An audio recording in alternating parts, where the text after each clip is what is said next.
Welcome to Five Star Conversations, where we talk with those making a positive impact on the hospitality industry. And today we're joined by Erin Pickering. Welcome, Erin. Well, hello, how are you? Good, thank you, Erin. Erin, I'll just read your bio, but I'm just wanted to, from the onset, let people know that you've experienced or come from a different side of hospitality, one that I'm really excited to learn more about myself, actually. But Erin has spent 9 years running super yachts in Europe for some of the world's wealthiest and most influential individuals and providing world-class service to them. Her last project was launching Steven Spielberg's 110-meter super yacht, and that's the yacht that I'm on today. I wish I was on it in real life, but it's just an image. So there you go. Erin has returned home and created her own business, Holystone, which allows her to share her skill set with hotels and restaurants. Erin cares deeply about what our consumers experience in hospitality, and she wants to ensure that our businesses are always providing world-class service. So welcome again, Erin. Thank you so much. I'm very happy to be with you. That's great. Erin, as I said, you've got a very different background, probably even more exciting, actually. I think one of my previous guests told me that he got into hotels after Daly's book, The Hotel, and the hotel manager got to meet all these rich and famous people. Well, you've done that. How did you get into super yachts? Like, there's no course on, running super yachts, is there? No, there's not. So I had a friend actually doing it. And for about 12 months, he was saying, you should do this, you should do this. It's amazing. You'd be great. And I was working in media in Australia at the time in a really amazing company. I was doing really well and I wasn't looking for anything. And Okay. it got to the point where he just kept saying to me I should go and do it. And at the time I'd broken up with my boyfriend and I was sort of looking around the office thinking, I'm going to probably be working Monday to Friday, 9 to 5 for the rest of my life. So I just decided to take the plunge. I booked a one-way ticket to Antibes in the south of France. And my mum's going, oh my gosh, you're not going with anyone. You don't have anyone. And I said, if it doesn't work out, I'll just come home. So I booked a one-way ticket, went to the south of France, started meeting yacht recruiters. There's a thing called dock walking as well. So you can go down to the port, just walk the docks, speak to people on the boats, hand out your CV. I didn't need to do that. I found a job on one of the Facebook groups over there. And yeah, I had a job within 4 days of arriving, and it didn't start for 5 weeks. So I spent all my money and meeting new friends. And yeah, no, so that's how I got into it. A friend was working on a boat and he sort of got me into it. And I just remember sitting on my bed at the time, looking at all the different jobs that you could have on the interior. And the purser was the top of the list with a really amazing salary, and I was like, that's what I'm going for. My first job, I was deck stew for on a 35-meter. Two beautiful Kiwi owners, they shared the boat, and after 6 weeks of being a deck stew, they said to the captain, make her chief stewardess, we want her to be the chief stewardess. Wow. I said, I don't know what I'm doing. I have no idea what I'm doing. And they were like, you'll be fine, you'll work it out. So I taught myself a lot on YouTube of, how to clean glass and silver service and things like that. It was a really, really amazing opportunity. And yeah, 9 years later, I sort of bailed out. That's interesting. And the life on a super yacht, I mean, is it full on for periods of time with breaks? I mean, how does it work? I mean, we know in a hotel, obviously, there are guests pretty much all the time, but on a super yacht, when the vessel is not being used by the owner, what are you guys doing? So we're in port or we're at anchor.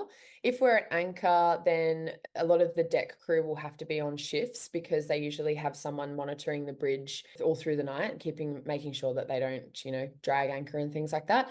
In port, it's a bit different. So the engines are shut down, you're all tied up. And we usually work Monday to Friday, 9 to 5 or 8 till 4:30, depending on where you are. Sometimes in the Caribbean, they like to call them Caribbean hours, so that you're getting up quite early and you're finishing earlier because you get more of the daytime in the afternoon to be able to have a bit of a break. And yeah, it's just maintaining, cleaning. It's an opportunity to get right in deep clean spaces and inventories, making sure labeling, reorganizing, all that sort of Yeah, stuff. that's great. It's interesting you mentioned sort of 9 to 5 hours when you're in port. I assume, obviously, once you've got the guests on board, then hours can be whatever. right? They just Yeah. probably go out the window and you're on call. You have hours of rest. So some boats you have to comply with hours of rest, and it's 77 hours of rest in any working week. Okay. So if the boat is, you either have a private yacht or a commercial yacht. You could be a private yacht and you can be voluntarily commercially compliant. When you're a charter yacht, you have to be commercially Right. compliant. And for those situations, then you have hours of rest and you have to log them every single day. And you actually have to send them the flag state of the vessel, whether it be Cayman Islands, Marshall Islands. They're monitoring those standards and making sure that you are complying with your hours of rest. You can go one working day, you could potentially go into the red, say, guests are up late at night or they're ashore and the deck crew have to go and pick them up in a tender. And there's certain things that require you maybe to go into the red slightly. Yeah. That's not terrible, but you have to show that the following day you made up those hours, so you're back in the green. So because of the formula that it is, it will, if you log those hours, you could either be in the green or in the red, and if you do go into the red, you just have to show that you made up for that time. That's super interesting. I never thought of that because obviously, if you're at sea, you can't just call in more people. No. You can't have casuals available to you to fill shifts, even if someone's sick, right? Yeah. It's interesting. Yeah, and even for myself, so when I made it to the purser rank, it's you do the job alone and you're a part of a team, you're a part of a crew, but it was just me. So the captain and the purser are usually privy to a lot of confidential information that the rest of the crew aren't. So everyone was always so lovely or offering to help out where they could, but I can't call on them because for them to help me, they then, they Right. visualize the confidential information, which they Yeah. can't. So it's a bit tricky. I never really had someone I could delegate to. It was me, even if I was feeling sick, I still had things to get done, deadlines to meet. And you've really got to, even if there's things going on in your personal life or something's happening at home, it can be really tough and it can be a really lonely job too, up in that office on the bridge. Wow. Wow. A question. So, without naming names, can you share an interesting or unexpected request from a high-profile guest that sort of gave you an insight into their unique expectations for luxury? I've had a a lot of very odd requests over the years, but nothing that ever really made me feel, incredibly uncomfortable. Some Okay. things I'm like, okay, it's a bit odd, but I've got pretty thick skin. I think some of the requests I actually shared recently with another podcast is polished blueberries, Oh, strawberries with no seeds in them for breakfast, which is, a very tedious task having to pull them out with yeah. tweezers. But yeah, I think it's just those little things that you just go, why, or what on earth are you thinking? Sometimes with those high profile guests or even that wealth, sometimes you can make a big mistake and that doesn't really bother them. It's when Right. they have one particular thing that they do every single day, even if it's pills for their, to go with their meal every single lunchtime. It's when you miss the little things that can be the big thing, because they're like, how did you miss that? I have it every single day at this time. Okay. And everyone's just human, and you're like, oh Yep. gosh, I'm sorry, I forgot. But you could make a huge mistake, and they're like, oh, don't worry, it's fine. You're a human. These things happen. I'm like, oh, okay, it's quite a big mistake. But yeah, look, I've been pretty lucky with owners. It's more the charter guests, people that charter the yacht. It's not their yacht. The care factor is not as high because it's not their property. It's usually the guests that come on board associated with the really wealthy that don't have the same kind of wealth. They're harder to deal with because they're just like, give me it all. I want everything, which I would probably be like too, to be honest.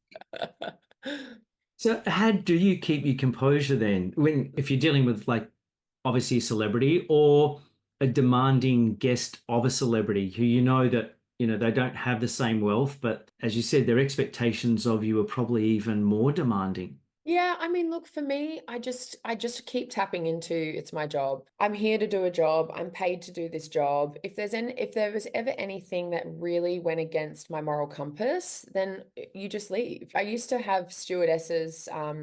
There were girlfriends and certain things that you were exposed to that you wouldn't do in your own life because it Right. goes against how you want to live. And sometimes stewardesses would get really upset, or they would say to me, I don't agree with this. And I'm like, well, it's not your life. We're not paid to care about that. We're just paid to be here to do the job. And if you don't want to do the job and witness certain things, then the job might not be for you. So I think for me, every time I was given those requests or, keeping composure, it's like, this is my job. I take a lot of pride in my job. I want to be very good at it. And that's just where I had to always tap into. Of course, there were times I'd be really frustrated or annoyed or angry or like, yes, I know, but it is what it is. And if it really gets to you that much, and I think anything in life, if it gets to you that much and it bothers you that much, don't do it anymore. Yep. That's good advice. Um, and when working with influential clients, how do you strike that balance between, providing world-class service and respecting their privacy and need for discretion? Because obviously, as you've mentioned, you'd have access to lots of confidential information, Yeah. yeah, strike that balance. Well, I think reading the room for Mm. guests, and that's not necessarily an easy thing to do. It's actually quite a skill to be able to learn that balance.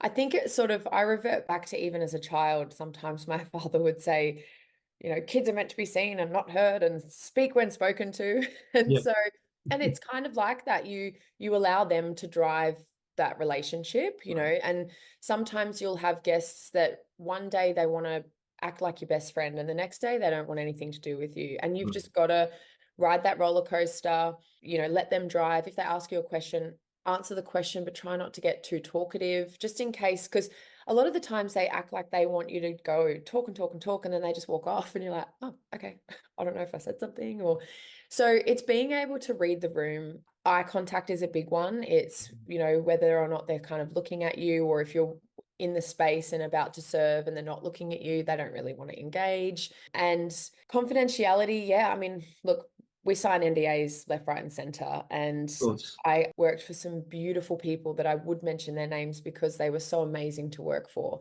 And it's all very, very positive. I wouldn't go into the nitty-gritty of the day-to-day, but it's when you talk negatively, or you want to bring up things that you've seen or bring up parts of their life that aren't for public knowledge, that's when they could turn around and use the NDA. And they're kind of for life. If some people say to me, you should write a book, and I'm like, it's not going to be a bestseller because I can't tell you who it is. And that's what people want to know, right? Of So course, yeah, yeah, yeah. there's a lot of NDAs, and I think it boils down, like I said, the individual. I really loved what I did. I absolutely adored a lot of the people that I worked for, and I wouldn't want to negatively talk about them or expose certain things of their life because they looked after me really well. I mean, I did a job and I was paid to do it, but they went above and beyond, and I felt like that was another home for me. Yeah, yeah. Interesting. So yeah, I think in the hotel industry we've talked about it before, but obviously, we see obviously both sides of the guests as well. But there are no NDAs in place.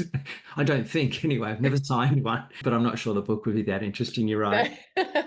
Talking about obviously very special people, Steven Spielberg, you launched his super yacht. What were some of the memorable moments, and what did you learn from that high profile project? So I joined in the last stages of the build, and it took a big team. I actually kind of got off lightly because it was a pretty big project and they were in build for a long time. So Right.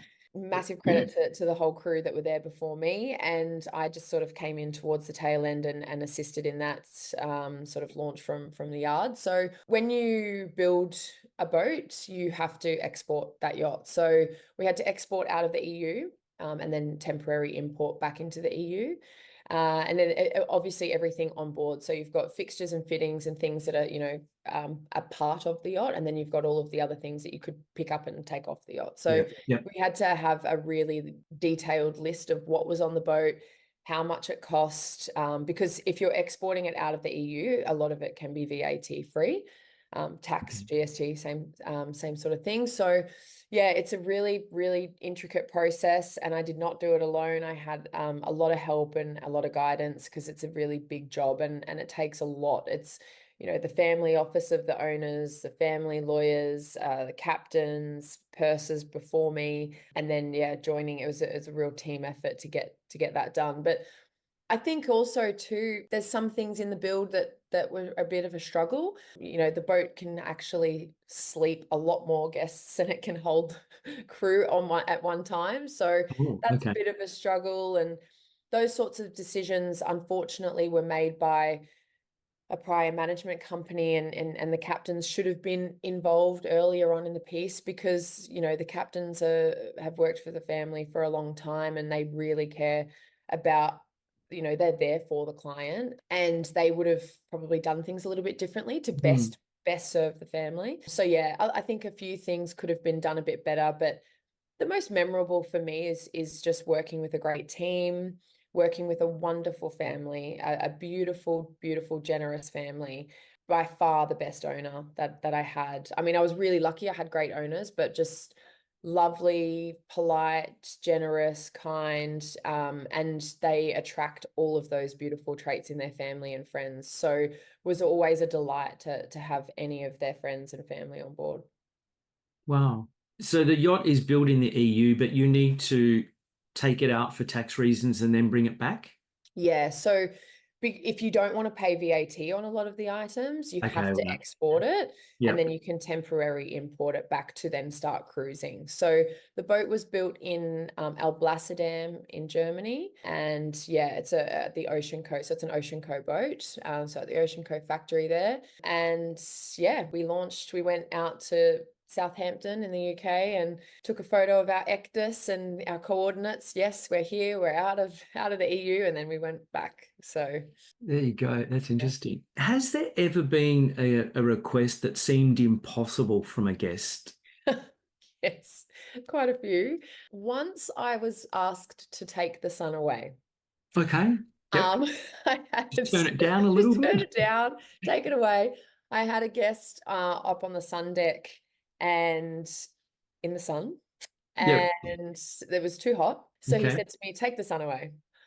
And I said, "Well, sir, I can't actually do that. Can I get you a hat?" And so anyway, I said to the captain, "Look, he wants me to take the sun away," which obviously we all know I can't do. So the captain had to fire up the engines, Right. Turn the vessel. and maneuver the vessel and hold the vessel in place so that the shade was, it's just crazy, some of the things you do. So that was probably the strangest request that I've had. I've had some other very interesting requests, which I probably won't go into No, it's detail about. fine. Nothing to do with me going to find certain things, but that was probably one of the strangest. Interesting. Apart from the strawberries, are there any lesser known preferences or quirks that you've come across from the ultra wealthy? Depending on the individual, I think, look, if you're not to tar everybody with the same brush, but I think when you're at that level of wealth and you've made that money from talent, business, Mm. idea, or there's an element, I think, of the way their brain works. And to be at that level of high performance, I think that there's that level of detail and the eye that comes in. So some clients could have things set a certain way, and I could come in and I could shift something, and they know straight away. They walk into a room and they're like, that book's 1 centimeter off. And I'm like, oh my God, like, how'd you know? So I think it's just when they're that level and Yep. they've made that money from something that they do, their brain is on another level as well. So Yep. it's more the eye for detail. It's the little things that they would notice over the big things. And that's where the training comes in housekeeping, in Mm. service. It's, you have to be a step ahead at all times. And, I would always say to my housekeepers, don't go in and clean the room like you're just walking in. I need you to use the room like them, sit on the toilet, lay on the bed, pretend you're putting shoes on, because that's how they experience the room. Um, Yes. Yes. turn the lights off and shine the torch all over the mirrors, and make sure you get all of the watermarks and the dust and one of the mind-numbing jobs sometimes on a super yacht, because it is always so immaculate. You're cleaning things that are clean. And it's like, it's not satisfactory. I would rather it be filthy. And I'm like, oh my God, I just turned that into an amazingly clean space. So cleaning what's clean is sometimes just, yeah, we've got to be 10 steps ahead. That's interesting, actually. And I think there's some lessons there that we could take away in hotels Yeah. because, all too often, I'm one of those people that will look under the bed to see what is there, and it might be a can of Coke from a previous, who knows which previous guest left it Yeah. there. Yeah. And it's not normally something that your average guest would do, but I know I've looked on high shelves in new build hotels and found booklets and lots of stuff. But as you said, you need to look above that surface level and look below and look up and turn the lights off. Yeah. Um, yeah, no, I love that. I think, and that's part of the reason that I started Holystone is because Mm, as a consumer myself, I was coming back to Australia. I was 2 months on, 2 months off in my last role. And yep, so I was coming home, going to restaurants, going to hotels and things like that. And some people hit it out of the ballpark every single time. And it's amazing when you get that experience. And then there's others that I feel for me as well, it's not cheap. It's quite a lot of money. And, I didn't feel like I got my money's worth for that yep. amount. The service, maybe was a bit off, or the cleanliness of the room. And I Mm, know that the world that I've come from is operating on another level. I understand that. And I'm not, yep, a housekeeper trying to turn over 50 rooms in the space of 5 hours and things like that. So it's a high turnover, which I appreciate, but there are ways that you can do the job.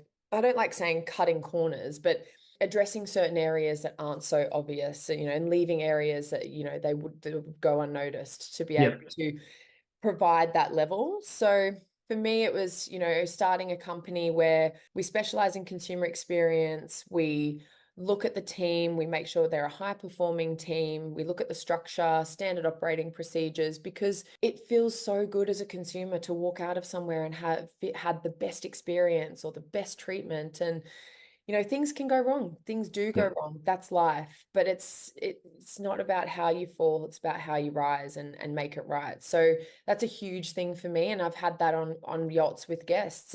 Mistakes happen.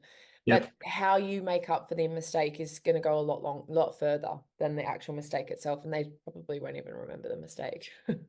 Yes, good point. I think consistency is probably one of the big ones as well, because I've been to restaurants and it's been great, and then gone back. There's two occurrences that I can think of literally within the last 2 months. Gone back to that same restaurant with extended family to sort of, bring them into that experience, and it was a complete letdown. Mm, To the point where, the chap asked me when I was paying the bill, how was it? And I said, so. He didn't mm, even ask me to elaborate. He mm. had an opportunity then and there for me to explain to him why it was so.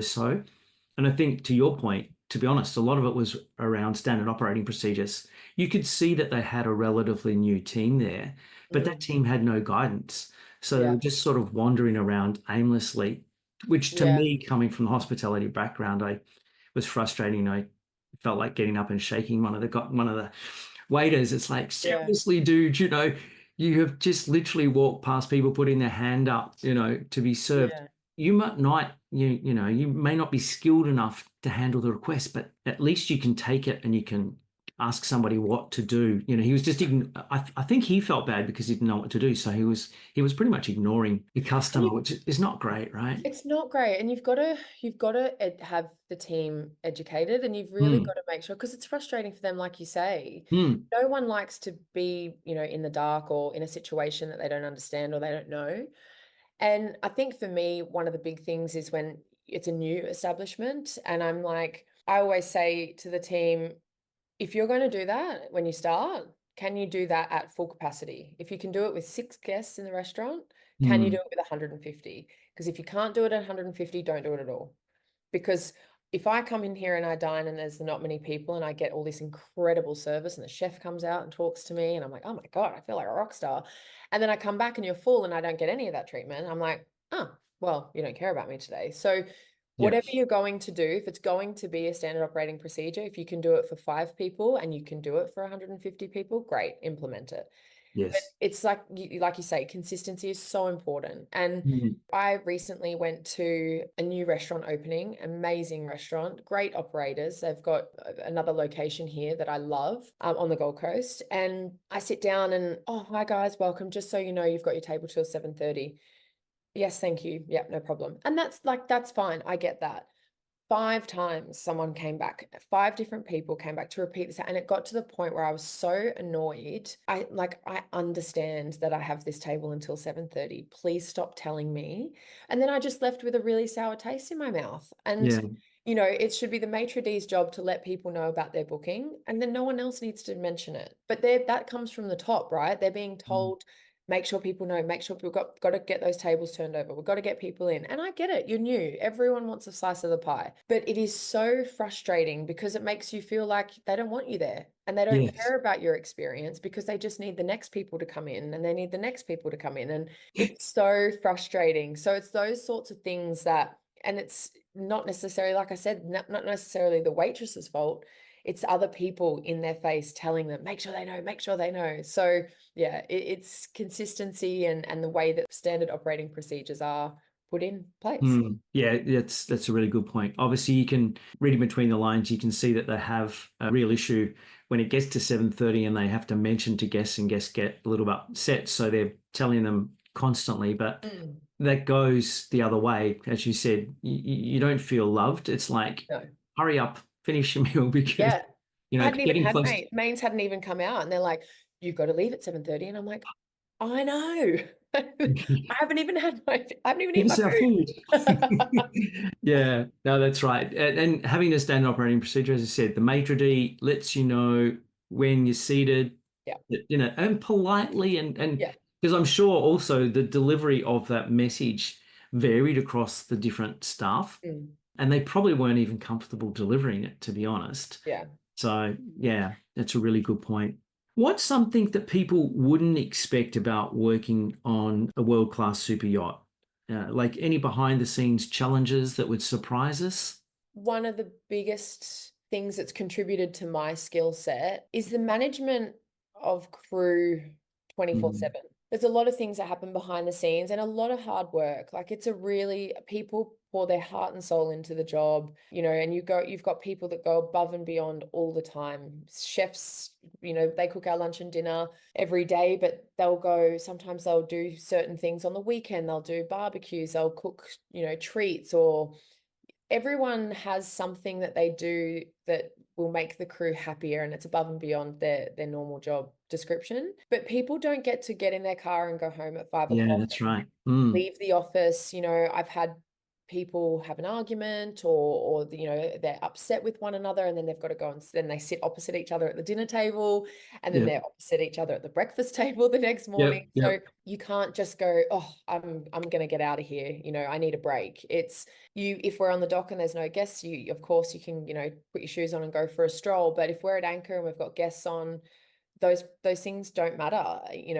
They do, but there's no time for them to matter in that moment. So I think for other people, it's having insight into, we are on all the time, and even when we're not on, we're still expected to be on standby. So I've been woken up at 2-3 o'clock in the morning because a family members passed away, or they need to leave. I manage all the crew's flights and travel. So if Right. someone's flight's been cancelled, they can't get to the vessel or they can't get home. And so it's all of those things that happen 24/7. And for me, it's managing those expectations, making sure people are always happy, cared for, loved, they feel safe. They can be around so many people but still feel really alone, and you've got to manage that mental health portion as well. You've got to make Yeah. sure that people feel like there's safety, there's someone there to talk to. We might not be the right person all the time, but we can put them in touch with those people. So I think for everyone else, it's just understanding that there's just so many cogs turning all the time, and managing that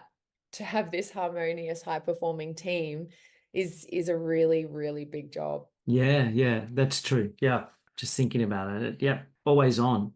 Um, Always on, yeah. And if not, I'm just like waiting for the phone to start going. It's like sleeping with one eye open, like, oh God. And And every day is just, you never know what's in a day. I'll make a coffee and I usually would wake up a lot earlier so I could just appreciate the silence before all the Yep. kids woke. Yep. And, I'd sit there with my coffee and I'm like, today's going to be a good day. And then the captain pops his head in and he goes, oh, we're going to need to send so-and-so home because they haven't come back to the vessel in an appropriate state. And I'm like, I thought today was going to be a good day.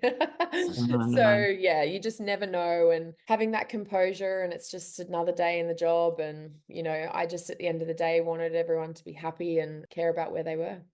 Yeah, yeah. I did say that was the last question, but one has come to mind, and it's one I always like to ask, and it's if there's somebody, considering a career in super yachts, what advice would you give them? Do it. You'll Just, love it. yep. Even we've got some amazing, amazing opportunities, even in our own backyard. Australian yachts, I think, is probably a great place to start. A lot of people want to pack their bags and head over to Europe like I did. I wish I worked on a boat in Australia, to be completely honest. I think Yeah. we've got some really, amazing crew, boats, owners, opportunities. And I think to get that experience before heading to Europe would put you in a huge Mm, benefit for those jobs over in Europe. I would also advise to, even just reach out to me. I help with that. I don't necessarily offer it, publicly offer it, but it's a service I do provide because sometimes people go and spend a lot of money doing courses that actually aren't required. The right. minimum requirements that you need to have a job on a boat are your STCW, and that's basically a week course of survival at sea, and then a medical, seafarer's medical, and that's all you need.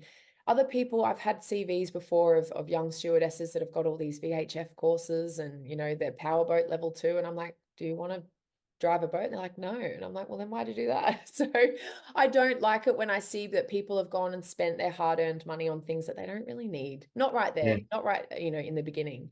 So Yeah. always reach out and do your research. If it doesn't feel right in your gut, it's probably not right.